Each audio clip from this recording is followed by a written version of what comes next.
this morning. What is our last of our Agency Masters series for 2025? And today it's all about powering your people.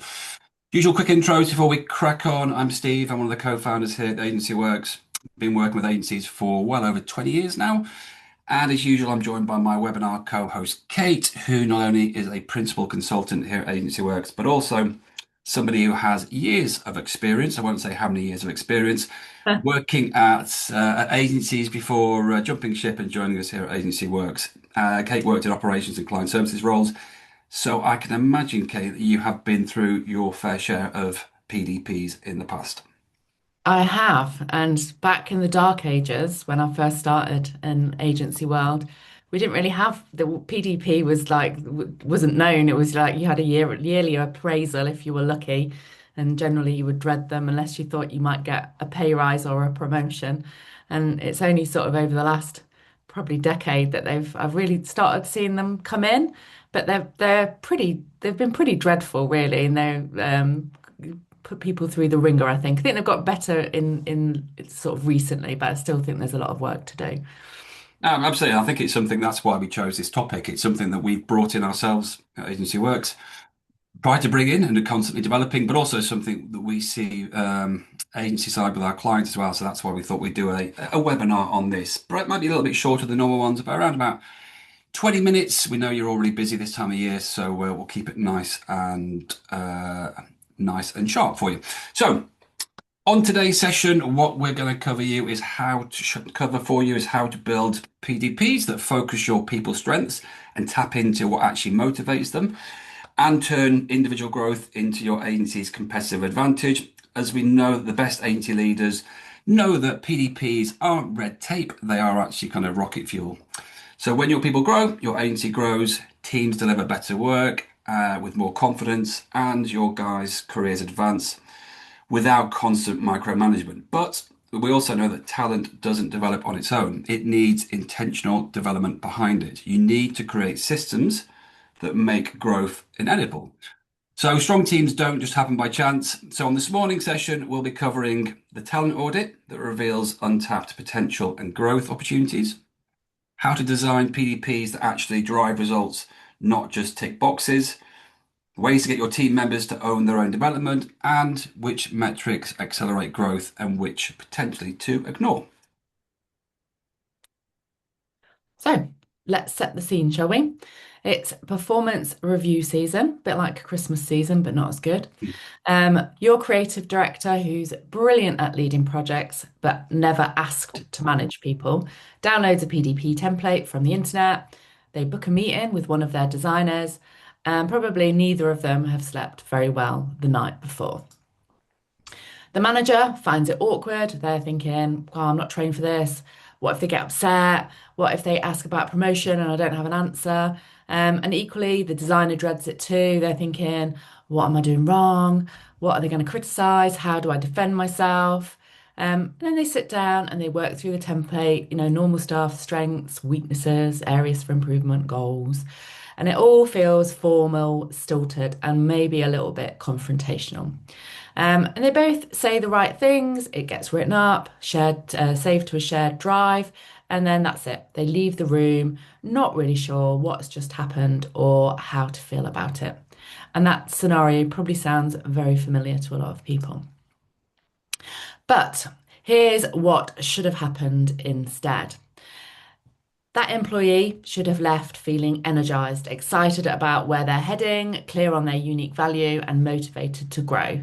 The manager should leave feeling confident, equipped with a real conversation framework, proud of the development that they're enabling, and clear on how to support their person.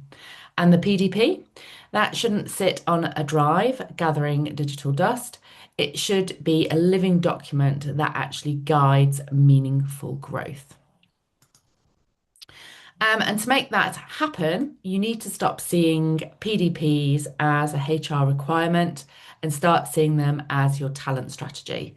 So flip PDPs from dreaded annual exercises into the thing that makes your agency the place where people do their best work. Yeah, because we know that when you do make that shift from those dreaded annual reviews to more strength-based development, several things can happen. First thing you tend to see is you get better work. So people working in strengths deliver high quality work faster. They're more creative, more resilient, and more solution focused. And that shows up with every client deliverable. You've also got retention, and the happiness index shows that people who regularly use their strengths are 6 times more engaged, and we know that engaged people don't tend to leave. Then what's known as a magnet effect. Word gets out, every person who feels valued and developed is an ambassador for your culture. Next, it's around increasing capability. Every person growing their strengths is also increasing your agency's capability. And then finally, innovation. People using their strengths have more energy and creativity left over, and we know that's where innovation and ideas come from. Okay, so let's start with how we help people discover their strengths. So, traditional performance review will tend to ask things like, are you doing what your job description says? What do you need to improve? And that approach is often rooted in a kind of deficit mindset that actually demotivates people. So, Sir John Whitmore, who wrote the leading book on performance coaching, proved when people become aware of their strengths and take responsibility for developing them, that's when you unlock performance. And it's not about fixing weaknesses. So, here's your role reflection framework, and it starts with asking 3 simple questions.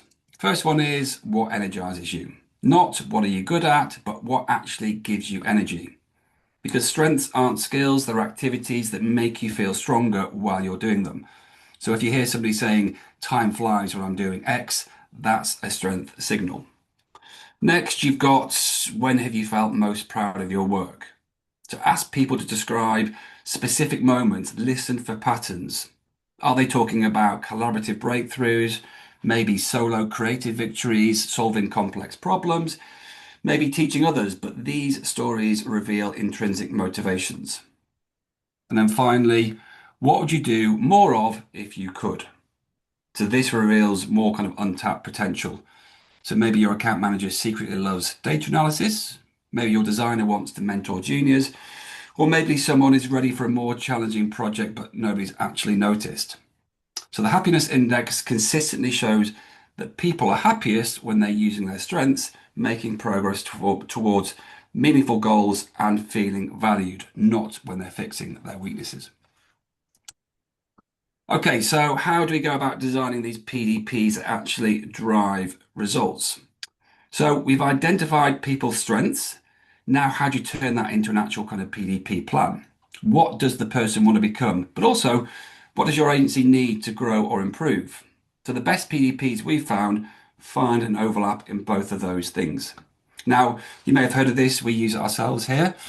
It's called the GROW model. And the G stands for what does success look like? What's the goal? But remember, when you're doing this, the goal must be theirs.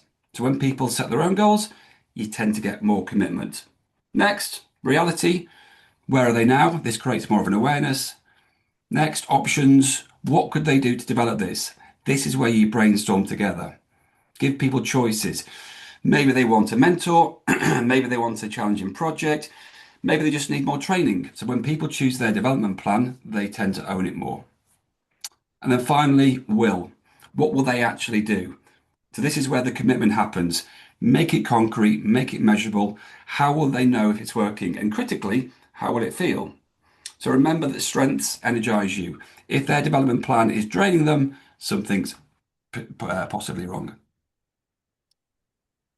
Excuse me. Right, so you've got your great PDPs, and traditional management would now mean a check-in for an update. So, have you completed your PDP actions? This would create a sense of compliance. But what you actually want is ownership across the team. So, the ultimate goal is to drive people to drive their own development because they're genuinely invested in it. And this is all about understanding what actually motivates people to develop themselves. So you have autonomy. So people engage when they have a choice and control. So versus being told what to do. And then we have progress. So humans are wired to feel good about forward movement. So we need to see that we're getting somewhere. And then we have connection. So development feels meaningful when others notice and care about our growth. And then we have intrinsic motivation. So when growth aligns with what energizes us, so and we don't feel the external pressure. And then meaning. So their development serves something bigger than themselves. So understanding this psychology means you design your system differently. So you're not relying on willpower or discipline, you're tapping into those natural human drivers.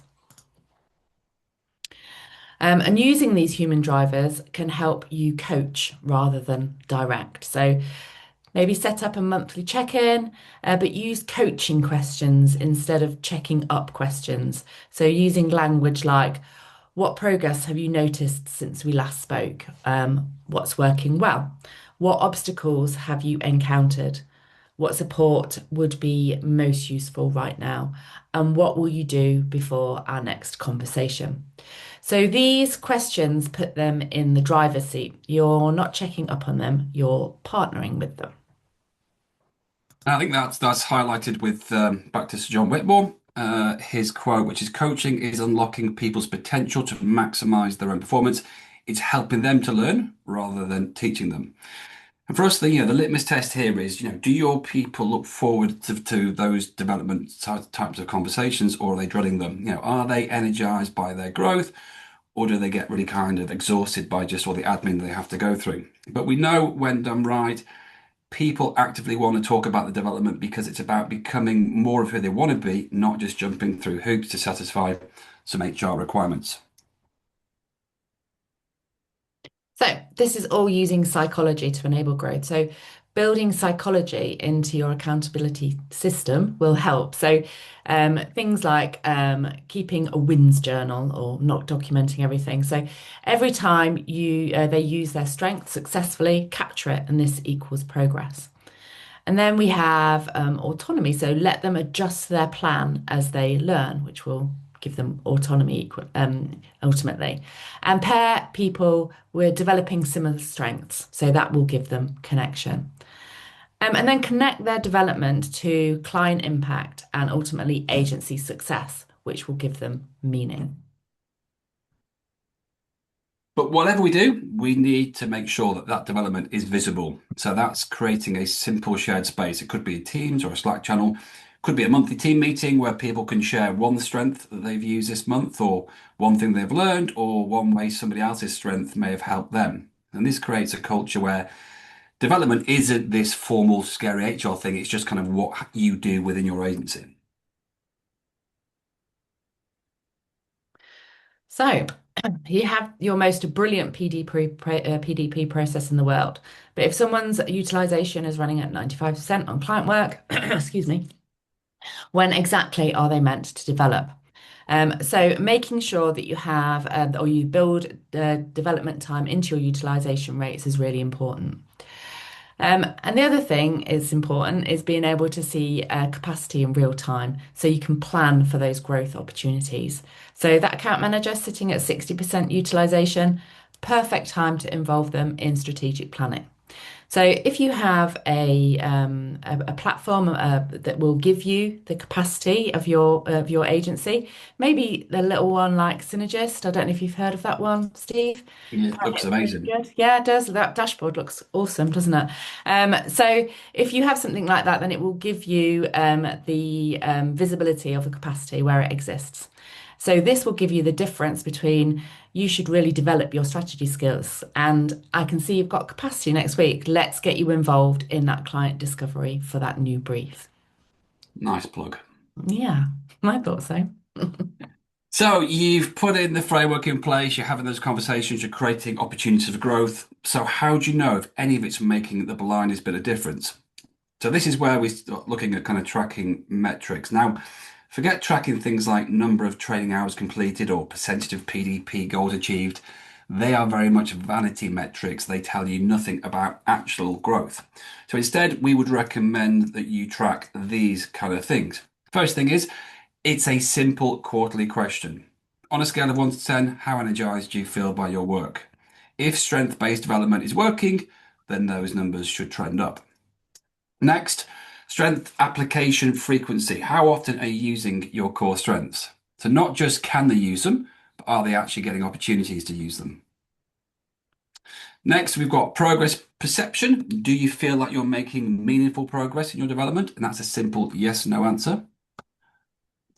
And then it's all around project complexity. Are people taking on more challenging work? If they are, that's a leading indicator of growth. And then finally, any unsolicited team or client feedback. So when clients specifically mention somebody's contribution, make sure we capture it because that's very much a sign of strength, but in action. However, here's the business metric that actually matters the most, and that is all around retention of high performance. So the research that we touched on before is unambiguous. People leave when they stop growing. So if your best people are staying and thriving, it is probably key that your PDP approach is working. Okay, so that brings us towards the end of the webinar, and as usual, we like to leave you with our 3 big takeaways. First one for me is strengths, not weaknesses. Awareness of strengths unlocks performance far more than focusing on deficits ever will. Number 2, make sure you give people ownership. Use coaching questions that Kate mentioned previously that put them in the driver's seat, because we know that when people choose their development path and set their own goals, you get commitment instead of compliance. And then finally, measure energy and perception. If people are growing but exhausted, then that's a sign that potentially something's wrong. Real development should energize people. But you need to remember that great agencies don't just happen to have great people, they systematically create the conditions for people to become their best selves. And that always starts with PDPs that people actually want to follow.